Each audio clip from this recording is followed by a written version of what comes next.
morning, everybody. My name is Michalska. I represent Wrocław University of Environmental and Life Sciences. And I'm going to talk today about formulation of the fruit powders. My story with the powders actually begins in 2009, and it's a real story, actually. I was in Switzerland, and my boss and me, we were working on the antioxidant capacity, how to determine for the different fruit products.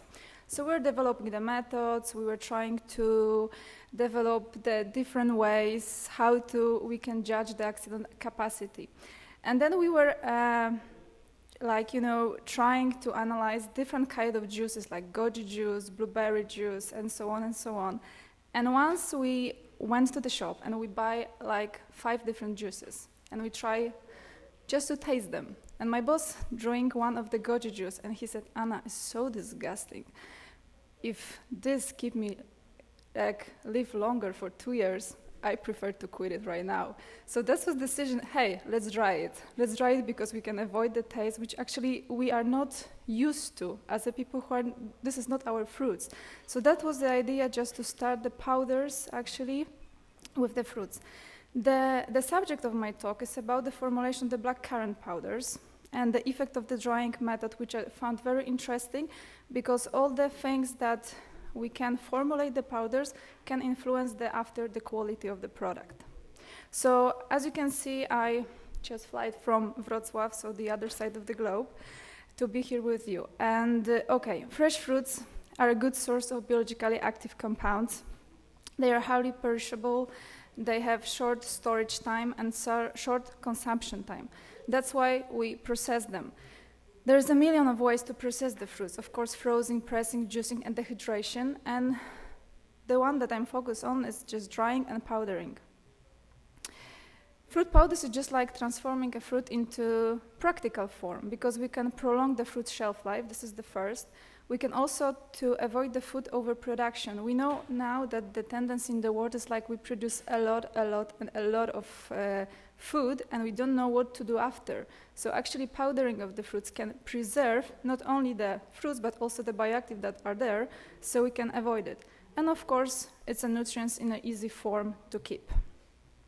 Food powdering process, so how we can use them? We can use them as the ingredients for fruit products, for color enhancement, for flavor enhancement, also for pharmaceutical products if we just obtain the certain compounds, and also as nutraceuticals. However, the fruit powdering process is not very easy to do. It depends on the type of the material that we are going to use, or it's a whole fruit, is it juice, or it's a pulp, or water content, composition of the basic substances. The most important are the sugars that are sometimes block the possibility to obtain the powders. Of course, the composition of the bioactive compounds. Some of them are really thermolabile, so we cannot just use many different ways to obtain the powders in such way.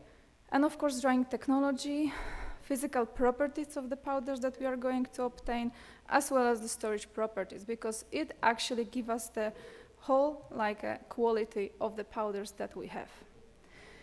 Design of the process is not so easy task actually. One might say that okay, we just dry, we just remove the water, we have the powders. It's not true. First we need to decide what is our main goal. Are we going to have the retention of the specific nutrient compounds in a way of, for example, nutraceuticals? Or we want to have the natural color enhancement, so we should use different method to obtain different colors, which is possible. And what about the form? Are we going to dissolve in the water? Are we going just to add to the product? It depends on us. Then it's a functionality, is the second one. Of course, the stability. How long are the powders going to be stable in terms of the bioactive compounds? What about the shelf life? And again, about the solubility, so which way is going to be used? And the method of the watering. Actually, there's only one, the possibilities. Bless you. Do we have a method that we can use? Do we have the special equipment that we can use? It depends, of course, what we are having in our labs or company. Blackcurrant is a special fruit, actually. I don't know if you know about that. Have you heard about that? About the blackcurrant? Okay, 1 person, 2 person, 3, 4, 5. Okay, good. So it's not so bad. Actually, the world production is mostly focused in Europe. 99% of the world production is in Europe. Poland is the key producer. We are producing a lot in terms of world production. But from the newest data, we know that USA are strongly interested in this kind of fruit just to start the cultivation because of the valuable compounds that are in blackcurrant. Blackcurrant powdering process, as I said, it's not so easy task. Depends what we want to have. If you want to have the powder of the whole fruit, juice, or the pomace or press cake. And then it's a dehydration process that we start to do independence of which part of the fruit we are going to transform into the powders. But we need to we need to focus on the fact that whole fruit has an outer layer, which really prevents from the dehydration. So it's not so easy because the outer layer is like a protector. The water is not going to be just go outside. We need to design the process to have the powder from that to avoid the really concentration. It's like we can obtain the form of raisins, but we are not interested in that. We are interested in the powders, so we need to dry them completely. So the other way of this is just to make the juice. From the juice is much more easier and much more faster to obtain the powders. However, we are dealing with the limit of the methods. Not every method is going to give you the powder from the juice, and of course there is a most important partial loss of bioactive compounds which is located outside and we are just removing because of the juicing. And then is the pomace. It's a structure, a special structure with the waxes inside, but very valuable products that we can obtain. So today it's about how to make the powders from pomace, this valuable part of the fruits. So the main goals of my presentations was to present you the testing selected drying technologies towards powder production and to evaluate the physicochemical properties of the powders obtained from pomace. First of all, we start with the preparation. The blackcurrant were frozen because you want to keep them very homogeneous, like to have the same part of the fruits. Then we press the juice and then we obtain the pomace that you can see on the right picture. And then we just use a different method to dry them. Then we just grinded them, and we obtained the fine, pure powders of blackcurrant pomace. We applied different technologies to dry them. First was the freeze drying, just to have the comparison with the, let's say, is the lightest process with the less influence of the bioactive compounds. The other one was the convective drying, the most traditional drying when we're using a hot air with the range of temperature from 50 to 90 degrees. Another one was we tried to make the micro vacuum drying. This is a special technology that we can really shorten the time of the drying. I will show you after how much we can shorten the time of drying, which is really, really effective in a way of production in a mass scale. And then we combine also the dryings because we were thinking that maybe we can start with the convective drying and then to dry them with the microwaves, actually with the 4 different magnetrons, 120, 240, 360, and 480, just to shorten the time of the process and to have a better product. So what we analyzed was the physical properties of the powders, which are really important in case of obtaining the powders, about the transportation, about how we can keep them and how we can storage them. So we determined the true density, bulk density, water activity, solubility, and color. Of course, solubility refers to the solubility in water. And after we did the characterization in terms of biologically active compounds, we use UPLC for determination of polyphenols, flavonols, and anthocyanins. This is just to characterize what is going to change after application of different drying processes. Then we made the antioxidant capacity of the powders to see how the actually methods influence the final quality of the products in terms of scavenging of free radicals. We used the most popular assay, ABTS radical scavenging assay and FRAP method. And also we performed the statistical evaluation just for comparison of the results. So now I would like to present the results that we obtained from the powders. First of all, here you can see how many samples we have. Actually, first one is the first freeze drying and with the longest time. As you can see, the time is extremely long. It takes almost 48 hours to dry the small portion of blackcurrant pomace.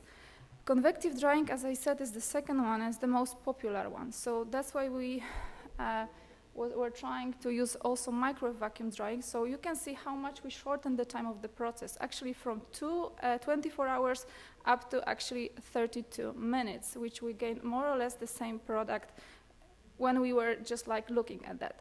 Then we make the combination, which also shortened the time, but the other thing is the temperature.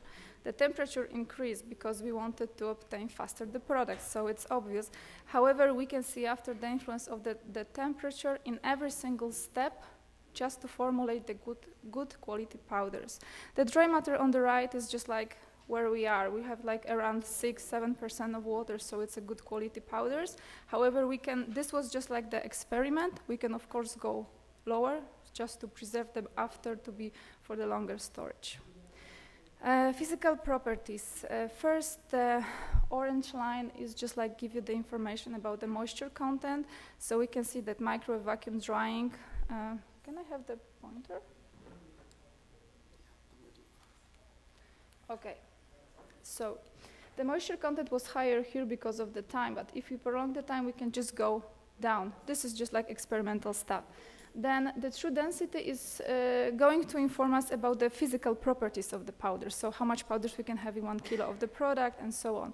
So more or less what we can obtain here is just like differences between, okay, fresh of course, but freeze-dry is quite comparable, and the rest we are going to have the little bit better properties.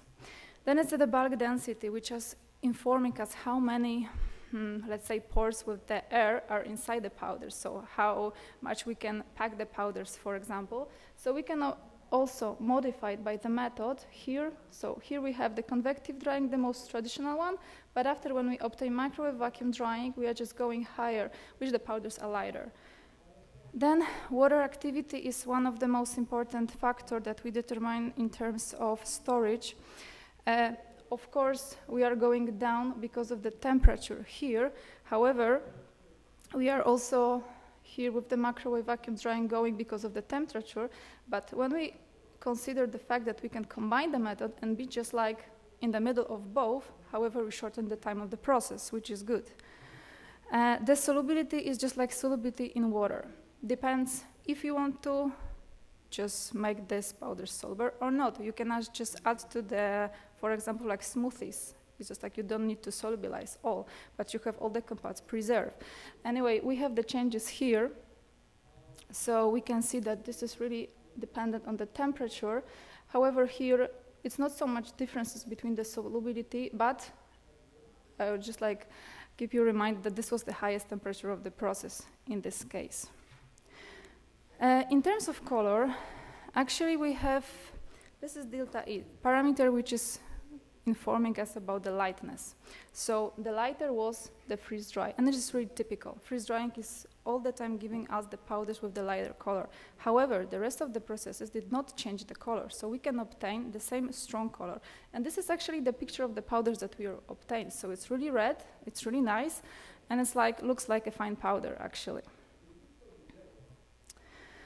And now about the bioactives. We determine quite a lot of polyphenols, as I said, flavonols and anthocyanins. The first and then most important is catechin. Catechin, as everybody probably knows, is the strong antioxidant with a lot of properties for human health. What we observe, actually, that within the temperature, we are observing the release of catechin. So actually, we can modify the properties of the powders just because we are applying different technologies. It's here in the same, the temperature is increasing within the magnetrons we are going to apply, and the same when we combine them. Here is a special situation, but really here the temperature was the highest one because we were analyzing the temperature for each single sample. In case of chlorogenic acid, we determine it also by UPLC, and we can observe that there is a small degradation, of course, when we compare to the fresh one. So all the powders we are going to obtain has just like a 10 times lower the quality of the chlorogenic acid. However, the temperature influenced the content of this compound. This is the same in case of neochlorogenic acid. So we can see that freeze drying gives us the highest retention of this compound. However, the temperature is causing the decrease of the compound. If we are talking about the new technology, so micro vacuum drying and the combination, we can see that we are in the middle, so we still can preserve the compounds to shorten the time of obtaining the powders. We identified 8 different anthocyanins, which are the most important compounds for black currant powders. The tendency, just to make it shorter, it's the same. They are really thermolabile compounds, so the highest temperature is we obtain the degradation. In case of combination and micro vacuum drying, we are in the middle, so we still can preserve these compounds in the powders.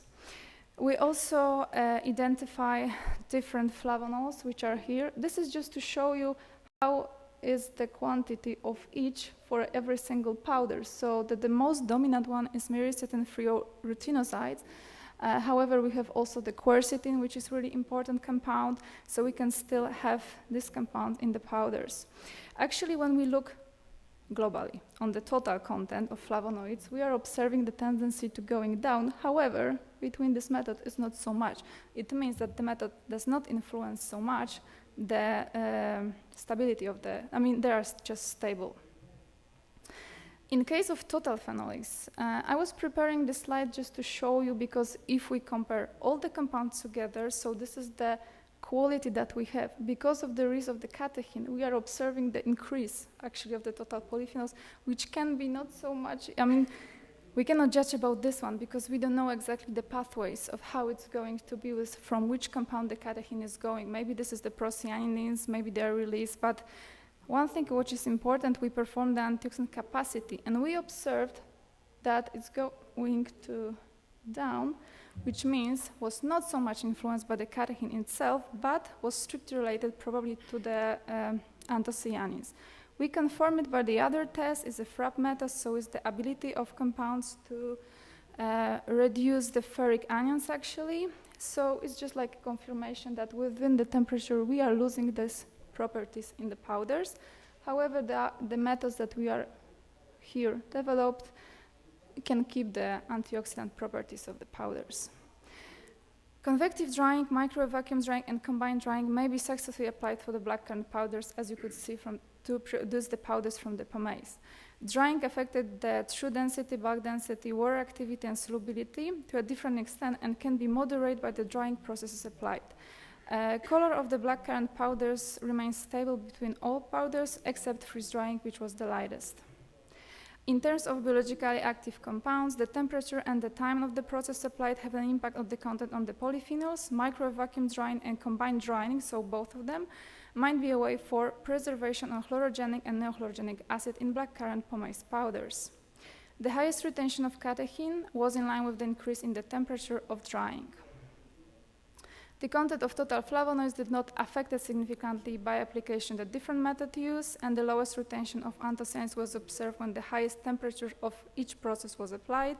The oxidant capacity was correlated with anthocyanin and flavonoid contents. So the most important is that the quality described in terms of physical properties and the content of bioactive compounds in blackcurrant powders can be moderated by the single process or the combination of the parameters that we can obtain. And of course, it depends on the technology that we are going to use. Thank you very much. Any questions?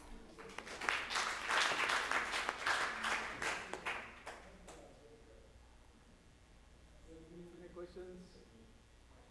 No? All right. I'll ask one then. Sure. Very nice. This technology can be used successfully for other berries, blueberries? Yes, we are trying to do it right now, actually, but blueberries are much more harder to do, actually. They have a higher water content, so yeah, it's possible. Okay. Yeah, it's possible, but we are still working on that. And the follow-up question, you showed a very nice peak of catechin. Is that a sum of catechins, different compounds, just single compounds? This is a single compound. It was determined by UPLC, and it was identified with the standards and comparison and so on. However, we were also performing the bigger size compounds. So we are expecting the release of them or something like that, but we are still analyzing, so I cannot tell you right now what is exactly going on. However, the catechin is just like released within the temperature. So Thank you. Very nice presentation. Hey. Hi, Anna. Good talk. I had a question between, have you done any comparison, so looking at the juice that you extracted from the pomace, what the % difference in the bioactives in the juice were to see, because it is interesting that you're getting quite a bit of these bioactives in the pomace, but I was curious if you have data on how much the juice actually has compared to that. Okay, so actually since the story begins with the powders, we were trying to develop some kind of model. We have a fruit, we have a juice, we have a pomace, so how much we have here, how much we have here, and in the middle. The problem is we cannot use all the methods. For example, microwave vacuum drying cannot be used for the juice. And that's, here we go, we cannot compare. Then if we have convective drying, it's the same problem. For example, with spray drying, we will spray dry the juice, but we cannot spray dry the pomace. So again, here we cannot compare. We will compare in a case of vacuum drying. It was like to put in the oven just to have a look what is going inside. And the problem is that you cannot obtain powders just like you press the whole fruit, you put to the oven, and the powder is not going to be because of the sugars, because of the compactins and so on and so on. So we were trying to develop some kind of model like we will introduce one marker compound and then we dry them and to see where this marker compound is. However, we are still doing that. Maybe, I don't know, I will answer for this question in 2 years, maybe 1 year, I hope. Anyway, when you ask me how much compounds are in the pomace in comparison to the juice, much more in the pomace than in the juice. Just to comment on what you just answered, basically, you don't need, yes, thank you. So basically, even if you don't use the same drying technique, but you can compare in each batch where your active components are going. And Sure. if you dry the outer part and you're looking for where the bioactive compounds are and the rest are still liquid, you can just monitor them all anyway. No, it's not so easy. Because I work with citrus fruit, and when you take the peel and you dry them and you look for the different amount of bioactive compounds, you can still compare the fresh fruit and then the dry fruit and just see how many of the bioactive compounds, let's say, that were in the juice that were released while you were extracting. Sure. I was working with the pomegranates too, and actually what you have said, which is really important, for example, citrus fruit or like pomegranates too, you can just take out the peel. In case of blueberries, in case of blackcurrant, you cannot. You are not able to just separate the different parts of the fruit. We were working with the pomegranate and we are determining the content like, you know, let's say how much, for example, ellagic acid is in the peel, in the membrane and in the iris. And it is possible to do because of the structure.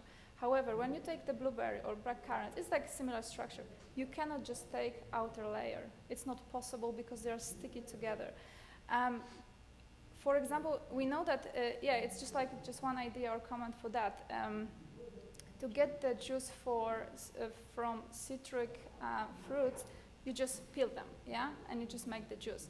Here, you cannot just dry the berry or blackcurrant because of the structure. However, you can just, for example, make abrasive method, so you just scratch a little bit, but the liquid is going very, very fast, so it's not so easy to compare. I understand that with the citric fruits, it's really much more easier, like with the pomegranate that we were working, but in this kind of berries, which are really soft, it's not so easy.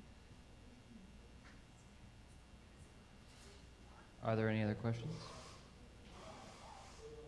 All right then. Oh. Thank you very much. Thank you.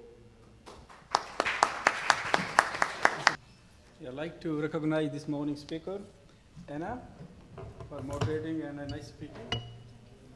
Congratulations. And Nalin, excellent presentation. Thank you.